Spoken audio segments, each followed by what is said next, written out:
नमस्कार दोस्तों, मैं अंकुर उपाध्याय स्वागत करता हूं आप सभी का आपके अपने YouTube channel share market analysis में। यहां आप सभी के साथ बात करने वाला हूं भारतीय बाजारों के बारे में, जिसमें आज गिरावट देखने को मिली है और अच्छी खासी गिरावट है। गिरावट तक तो ठीक था, लेकिन डेज लो पे क्लोजिंग ठीक नहीं थी। बट जो कुछ भी था आज इंट्राडे वनडे वंडर ही आप कह सकते हो, इससे ज्यादा कुछ भी नहीं। क्योंकि अगर अभी की सिचुएशन देखी जाए तो इजराइल और ईरान तो अभी भी कंटिन्यू जारी है, वहां पे मैटर है। जैसे ही कुछ और बड़ा होगा बाजार आपको डिप दे देगा। लेकिन अगर मैं अभी के मार्केट के लिहाज से ट्रिगर देखूं, इजराइल और ईरान को थोड़ी देर साइड में कर दूं, तो क्या क्या हुआ है आज वो मैं आप सभी के साथ डिस्कस करना चाहूंगा।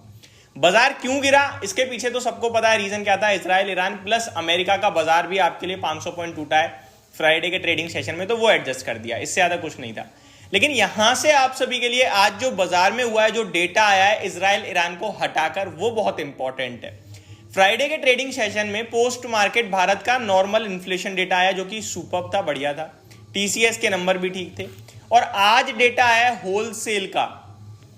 होलसेल इन्फ्लेशन की बात करी जाए तो वहां भी आपको काफी पॉजिटिविटी देखने को मिलेगी।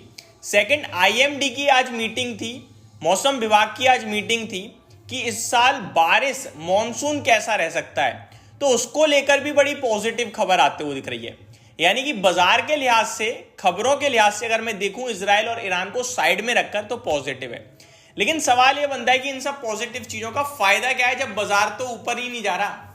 तो यहां पे आपको समझना होगा, ये जो चीजें चल रही हैं, ये जितना आपको और हमें कंफ्यूज कर रही हैं, उससे ज्यादा मार्केट कंफ्यूज है। मैं आपको बता रहा हूं, इस समय अगर आपको कोई भी डायरेक्शनल मूव बता रहा है कि बाजार यहां से ऊपर जा सकता है, नीचे जा सकता है, बाजार में यहां पे गिरावट होगी, इतनी उतनी तेजी होगी, वो पूरी तरीके से अजम्पशंस पे बात कर रहा है, पूरी तरीके से अपना व्यू शेयर कर रहा है, फैक्ट्स पे आधारित नहीं है, ये क्लियर है। डेटा की मदद से कोई बोल रहा है कि यहाँ पे लेवल्स आ रहे हैं, वहां पे लेवल्स आ रहे हैं, वो ठीक है। लेकिन अगर कोई बोल रहा है इजराइल ईरान का युद्ध होगा, इसकी वजह से बाजार गिरेगा, गलत है।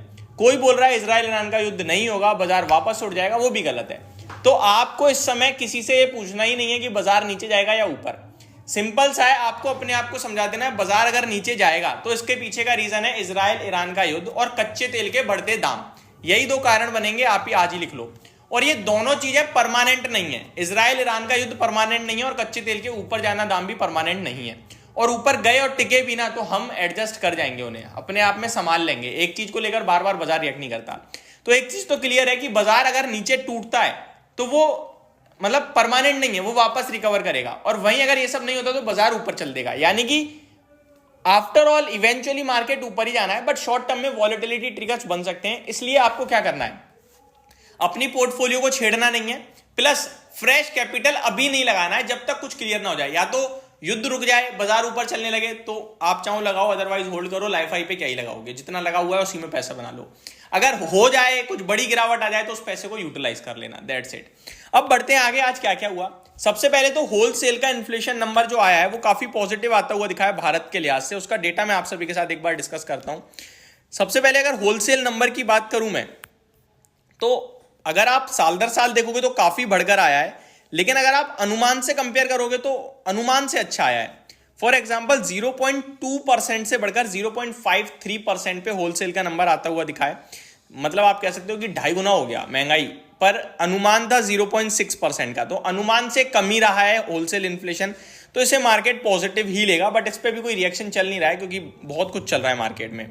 आगे बात करी जाए तो क्रिजिल की तरफ से एक बड़ी अपडेट आई है। क्रिजिल कह रहा है कि RBI initiate repo rate cut from mid 2024। यानी अमेरिका करे ना करे, भारत में आरबीआई इंटरेस्ट रेट कट कर सकता है 2024 के मिड, यानी कि जून में। तो ये बहुत बड़ी अपडेट थी, 12:20 पे आई थी दोपहर में, बट बाजार ने इस पे भी कोई रिएक्ट नहीं करा। तीसरी बड़ी बात, 2:30 बजे आईएमडी की जो मीटिंग थी, यानी कि मॉनसून जो मौसम विभाग की जो मीटिंग थी, वहां पे पहला मॉनसून को लेकर अनुमान जताया गया, जहां पे क्लियरली बोला गया कि इस बार उम्मीद से बढ़कर बारिश होगी। ये भी मार्केट के लिहाज से पॉजिटिव थी, यानी कि बारिश की उम्मीद भी अच्छी खासी लगाई गई है। IMD says India's monsoon rainfall seen above normal in 2024। 2024 में नॉर्मल से ज्यादा रहने का अनुमान लगाया गया है। तो बाजार के लिहाज से कुछ भी नेगेटिव नहीं आ रहा है, specially as a country India. Otherwise आप ग्लोबल सिचुएशंस को देखोगे, ग्लोबल मार्केट्स को देखोगे तो प्रॉब्लम बनी हुई है, चिंता बनी हुई है। एक आध दिन पॉजिटिविटी आएगी भी तो वहां भी आपको ओवर बुलिश नहीं होना है, क्योंकि कच्चे तेल के दाम आपकी स्क्रीन से हटने नहीं चाहिए। आज तो गिरे हैं लेकिन कच्चे तेल वाली सारी कंपनियां ऊपर गई हैं, तो वो ये उम्मीद लगा रही है कि इवेंचुअली कच्चा तेल ऊपर ही चला जाएगा। और इजराइल और ईरान के बीच में कुछ अभी मैटर शांत नहीं हो रहा, क्योंकि इजराइल ने भी कुछ बड़े बयान दिए हैं जिसके बारे में मैं आप सभी के साथ वीडियो बनाऊंगा। सिर्फ इतना कहना चाहूंगा कि उन्होंने क्लियरली बोल दिया है कि हम आमना सामना करने के लिए तैयार हैं और उस जगह पे चल रहा है। तो ये सारी चीजें आते हुए दिख रही हैं, तो जंग अभी खत्म नहीं हुई है। होप आपको सारी चीजें समझ में आई होंगी। Thank you so much for watching this video. Have a great day guys.